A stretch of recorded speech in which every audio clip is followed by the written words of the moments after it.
आज हम बात करेंगे फार्माकोलॉजी ऑफ अल्जाइमर डिजीज, जिसमें कि हम बात करेंगे introduction of Alzheimer disease and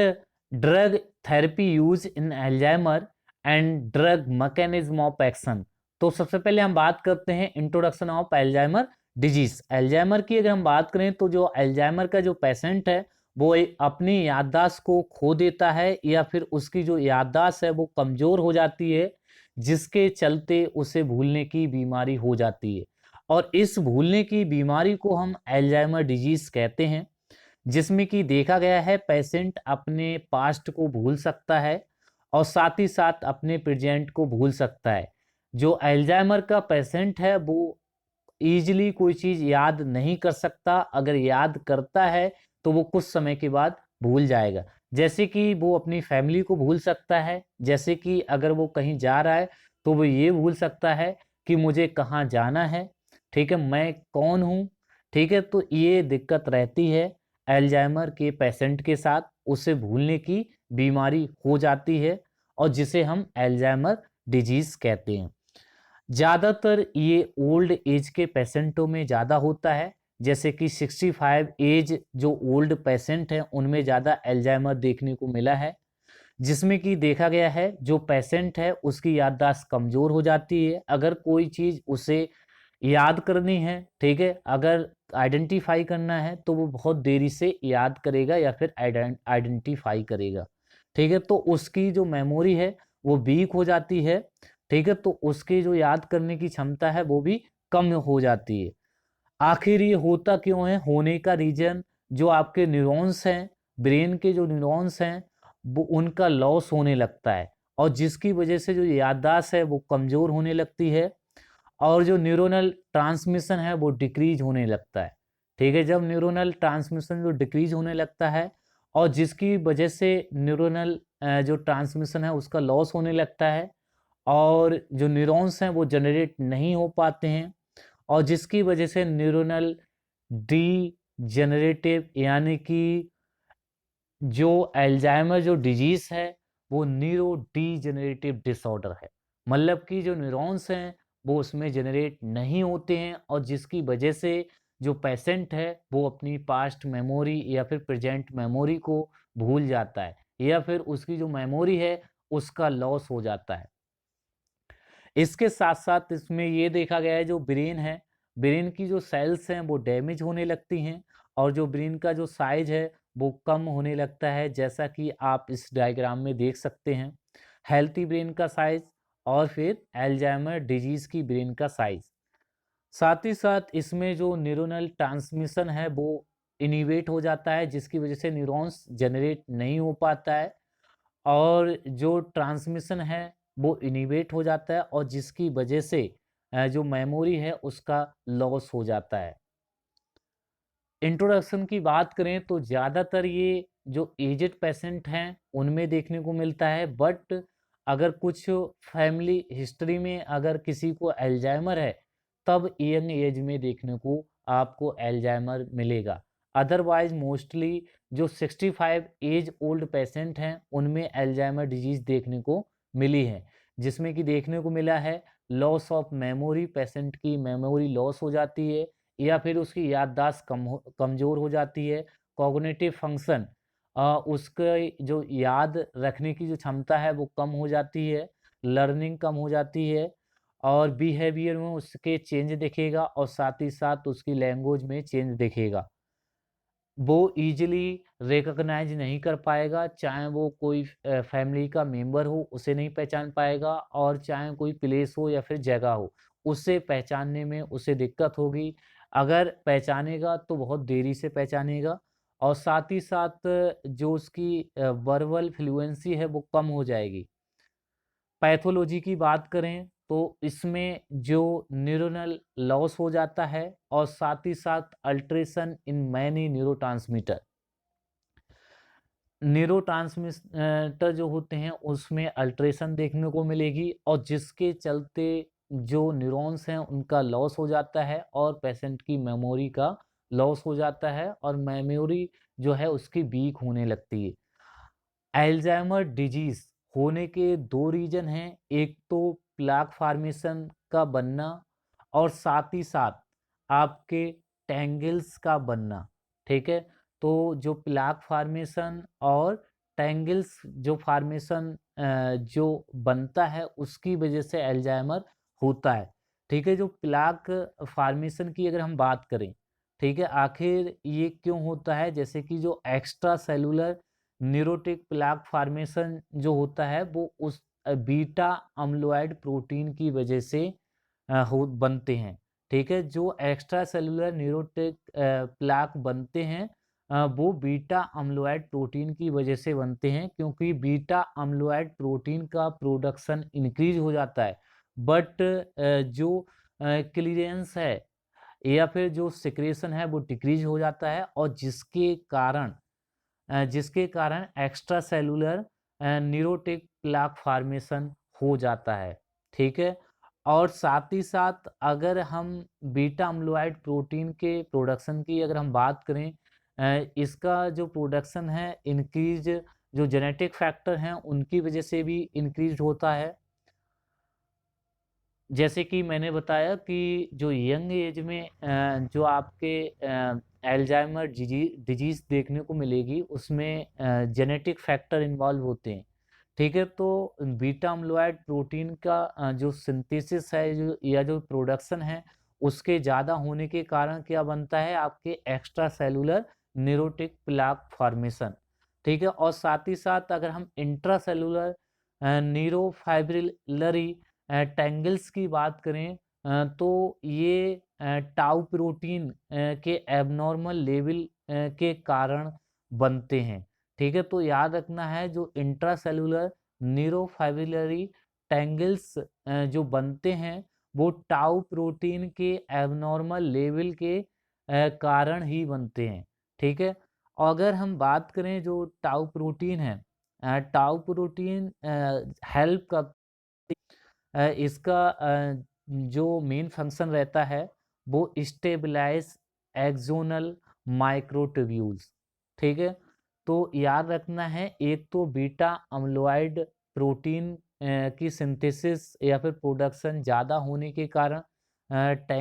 जो आपके प्लाक फार्मेशन बनते हैं,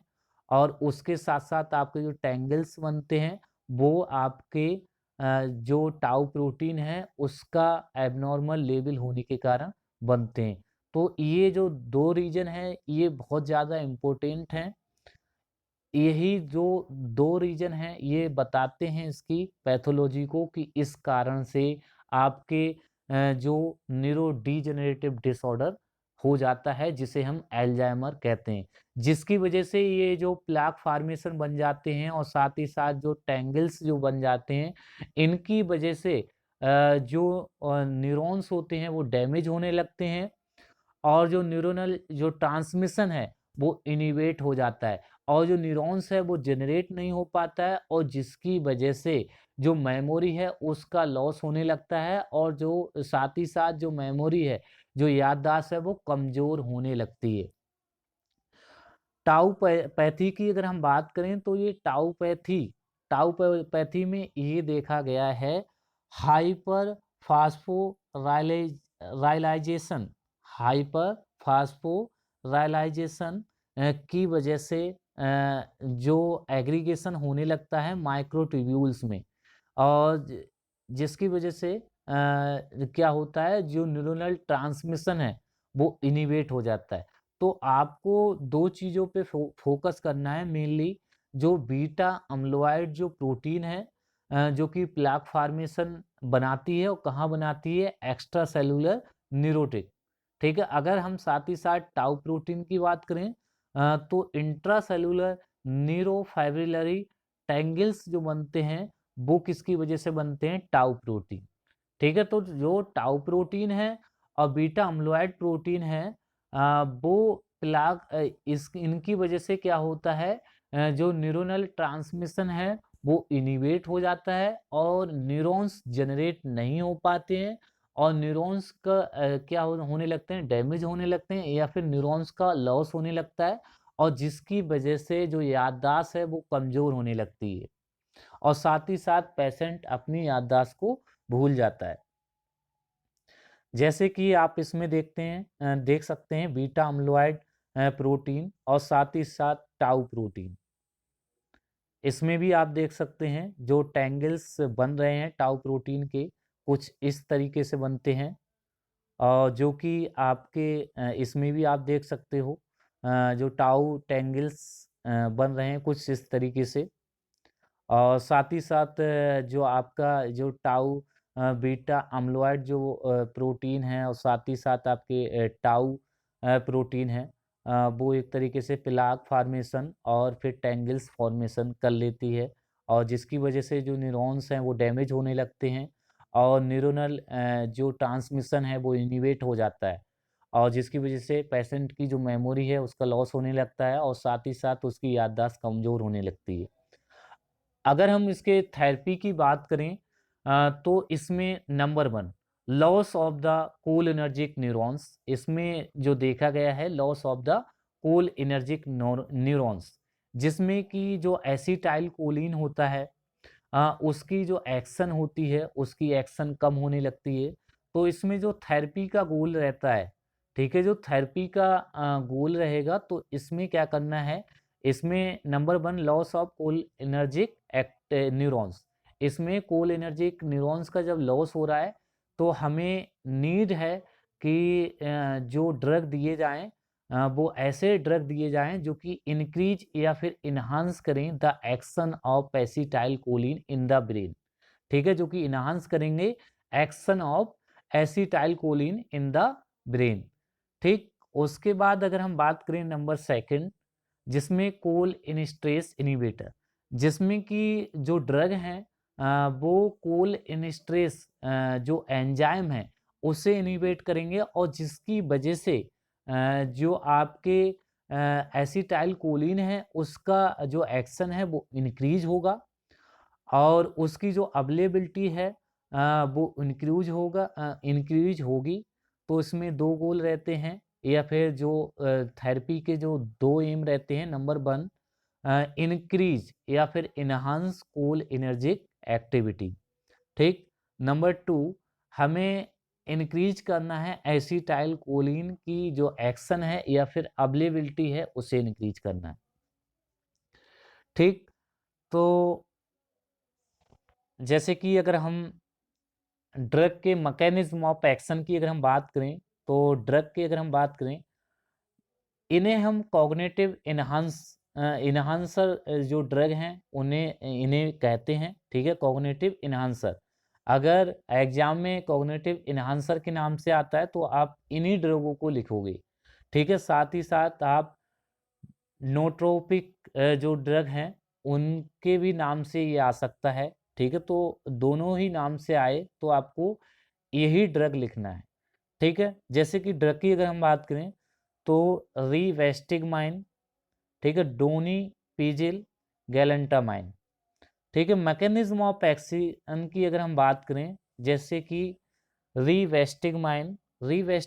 जो ड्रग है वो इनिबेट करेगी एंजाइम ऑफ कोल इनिस्ट्रेस, जो कोल इनिस्ट्रेस जो एंजाइम है, रिवेस्टिगमाइन जो ड्रग हैं या फिर डोनीपीजिल जो ड्रग हैं या फिर गैलेंटामाइन जो ड्रग हैं वो इनिबेट करेंगे कोल इनिस्ट्रेस एंजाइम, कोल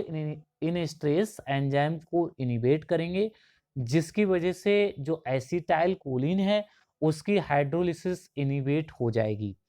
और जिसकी वजह से जो एसिटाइल कोलिन का जो एक्शन है वो इंक्रीज हो जाएगा और साथ ही साथ increase transmission in the brain and improve cognitive function. तो याद रखना है जो आपके जो रिवेस्टिगमाइन या फिर डोन पी जिल जो ड्रग हैं या फिर गैलेंटामाइन, ये ड्रग क्या करेंगे, नंबर 1 इनिबेट करेंगे कोल इनिस्ट्रेस एंजाइम को और जिसकी वजह से इनिबेट होगी हाइड्रोलिसिस ऑफ एसिटाइल कोलिन और जिसकी वजह से जो एसिटाइल कोलिन है उसकी एक्शन इंक्रीज हो जाएगी और इसकी वजह से इंक्रीज होगा ट्रांसमिशन इन द ब्रेन। मैंने आपको पहले ही बताया था कि जो एल्जाइमर का पेशेंट होता है उसमें जो न्यूरॉन्स हैं उनका लॉस होने लगता है, साथ ही साथ जो प्लाक फॉर्मेशन और जो जो टैंगल्स जो बनने लगते हैं वो ब्रेन में बनने लगते हैं, और जिसकी वजह से जो न्यूरोनल जो ट्रांसमिशन है वो इनिवेट हो जाता है। ठीक है, तो ये जो ड्रग हैं ये क्या करेंगे, नंबर 1 इंक्रीज करेंगे कोल एनर्जिक एक्टिविटी को, एक्शन को बढ़ाएंगे, एसिटाइल कोलिन की एक्शन को बढ़ाएंगे, और साथ ही साथ ये इंक्रीज करेंगे ट्रांसमिशन इन द ब्रेन। ठीक है, तो आपके जो अल्जाइमर जो डिजीज होती है उसमें क्या होता है, जो ट्रांसमिशन होता है, जो न्यूरोनल जो ट्रांसमिशन होता है वो कम होने लगता है। ठीक है, तो ये जो ड्रग हैं वो इंक्रीज करेंगे transmission in the brain and improve करेंगे कॉग्निटिव फंक्शन। जो पेशेंट की याददाश्त है उसे ठीक करेंगे, उसकी जो मेमोरी है वो लॉन्ग टाइम तक बनी रहेगी। तो ये ड्रग हेल्प करते हैं आपके अल्जाइमर डिजीज में। अ, इन ड्रगों को 2 नाम से जानते हैं, इतना जरूर याद रखना, एक तो ये कॉग्निटिव इन्हांसर, एक नोट्रोपिक्स जो ड्रग के नाम से जाने जाते हैं। तो इन 2 ड्रग के नाम से याद रखना। हो सकता है अल्जाइमर ड्रग के जो अल्जाइमर डिजीज के नाम से आ जाए, हो सकता है फार्माकोलॉजी ऑफ अल्जाइमर डिजीज, और हो सकता है आपको ये आ जाए कॉग्निटिव इन्हांसर ड्रग। ठीक है, तो आपको इन्हीं ड्रगों को लिखना है, और इनका जो ड्रग का मेन एक्शन रहेगा वो इनिवेट करेंगे कोलिनेस्टरेज एंजाइम को, और जिसकी वजह से जो हाइड्रोलिसिस हो रही है एसिटाइल कोलिन की वो इनिवेट हो जाएगी, और एसिटाइल कोलिन की अवेलेबिलिटी इंक्रीज हो जाएगी, और जिसकी वजह से कोलिनर्जिक एक्टिविटी इंक्रीज होगी, और इसके इंक्रीज होने से इंक्रीज होगा transmission in the brain and improve होगा कॉग्निटिव फंक्शन। पैरासिटाम की अगर हम बात करें तो ये डिक्रीज करती है विस्कोसिटी एंड इम्प्रूव करती है micro circulation and neuro protective effect. यानी कि ये विस्कोसिटी मतलब कि जो आपके बीटा अम्लोइड प्रोटीन बन रही है, या फिर आपके जो टाउ प्रोटीन बन रही है उसके कम करने की कोशिश करेगी पैरासिटाम ड्रग। इन ड्रग से मेमोरी जो आपकी याददाश्त है वो इम्प्रूव होगी, स्ट्रांग होगी, और जो पेशेंट है उसका इम्प्रूवमेंट होगा, और अल्जाइमर डिजीज क्योर होगी।